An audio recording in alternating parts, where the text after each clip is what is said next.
Alert! What you are about to see could rewrite the rules of modern naval warfare. The United States activated a laser weapon aboard the destroyer USS Carney and burned Samad-4 drones mid-flight, launched by the Houthi militia in the Red Sea. Legitimate defense of global trade routes, or a technological escalation pushing the region to a new level of confrontation? Subscribe if you believe the US was right to strike the Houthis with a laser weapon. If you think it was excessive, a dangerous message, or a step toward a greater war, say so in the comments.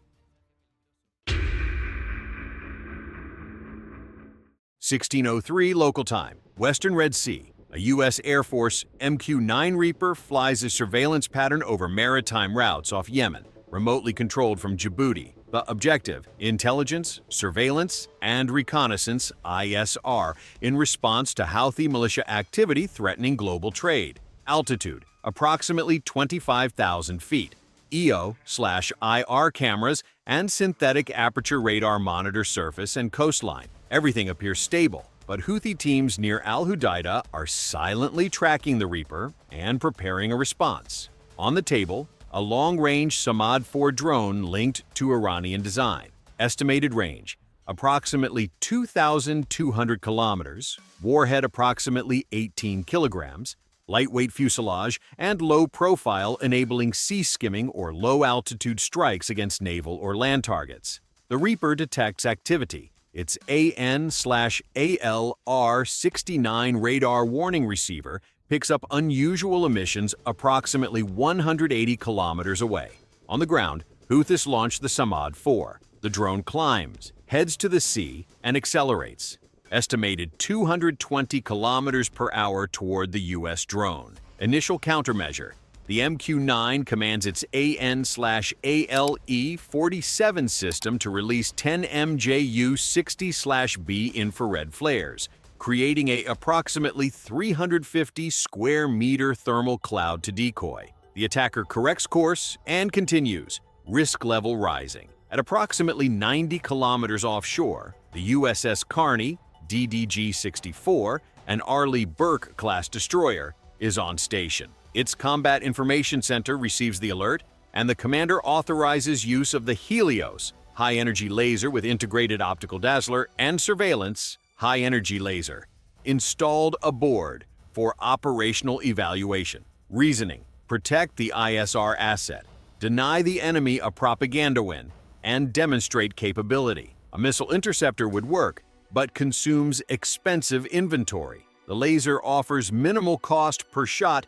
and virtually unlimited ammo as long as electric power is available. HELIOS, nominal approximately 60 kilowatts, test configuration, linked with Aegis sensors for sub-meter targeting. Dynamic corrections account for ship pitch, atmospheric refraction, and target movement. The Samad-4 enters the engagement envelope 22 kilometers from the Reaper, firing. The beam is invisible to the naked eye, but energy is concentrated on a critical point of the composite fuselage.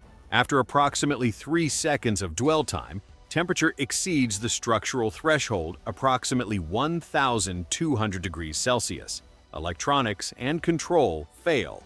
The drone disintegrates and crashes over desert terrain with no collateral damage. The Reaper continues its mission.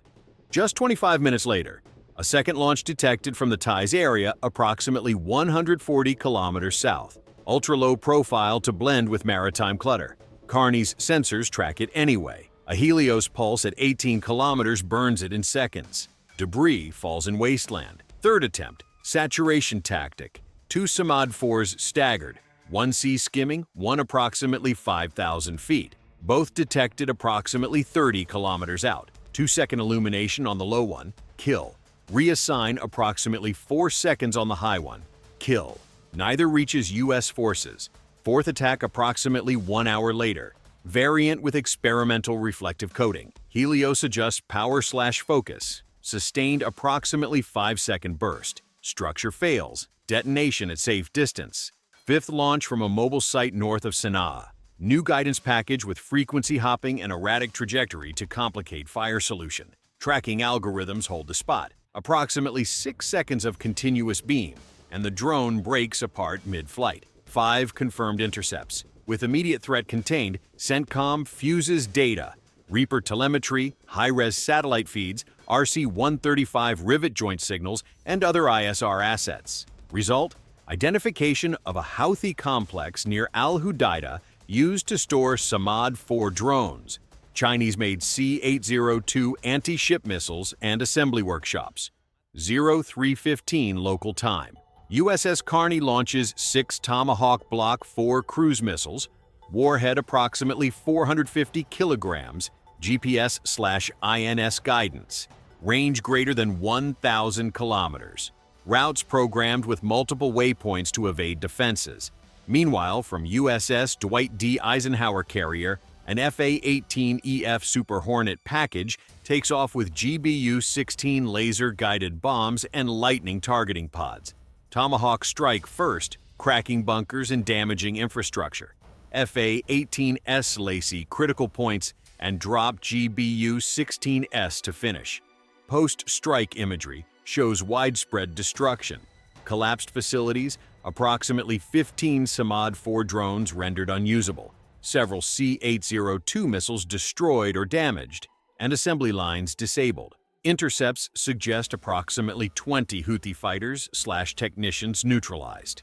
Wider context. Since 2014, the Houthi militia has seized equipment from Yemen's former state apparatus and receives Iranian aid. Guidance components, encrypted comms, drone missile kits, ability to disperse and reconstitute arsenals rapidly. The HELIOS episode highlights the tech gap, but not the disappearance of the threat. Technological significance. One of the first real combat uses of a naval high-energy laser against drones. Cost comparison. An interceptor missile like an SM-6 costs millions. A laser shot consumes only shipboard electricity.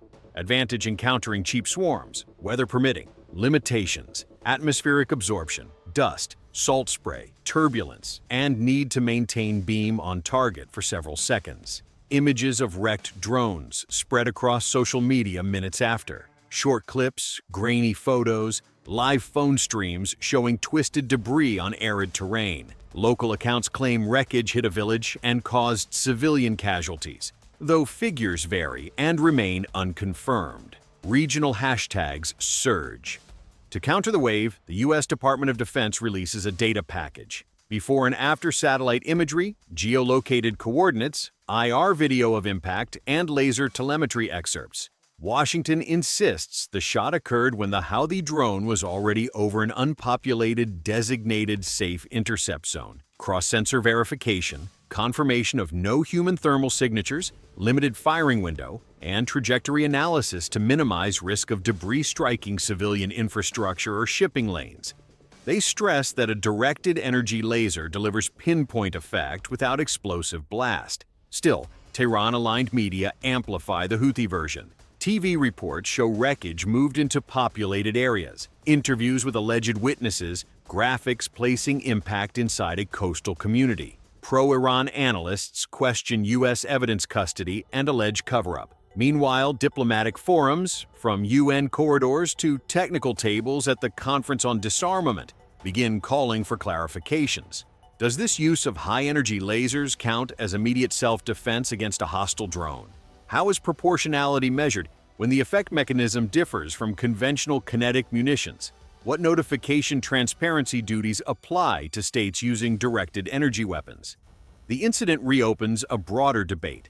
Deploying operational lasers in asymmetric conflicts could lower the political cost of firing and, at the same time, push non-state actors to develop countermeasures, swarms, reflective surfaces, ablative coatings, while rival states accelerate their own programs. Reports indicate Houthis are studying multi-layer reflective coatings, simultaneous swarms, and launches from mobile vehicles hidden in Sanaa''s mountain valleys. The U.S. boosts surveillance.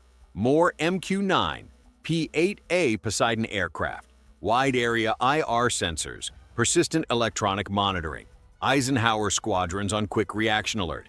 The Navy and industry consider increasing HELIOS power to approximately 150 kilowatts, integrating adaptive optics for dusty, salty climates, and automating target prioritization with tactical AI support. Plans include arming other platforms, frigates, cruisers, with lasers to weave a directed energy defense net in the Red Sea and Gulf of Aden. The repeated HELIOS use in a single day proved that laser defense can conserve missile stocks, react quickly, and deny low-cost adversaries the propaganda impact of destroying high-value assets.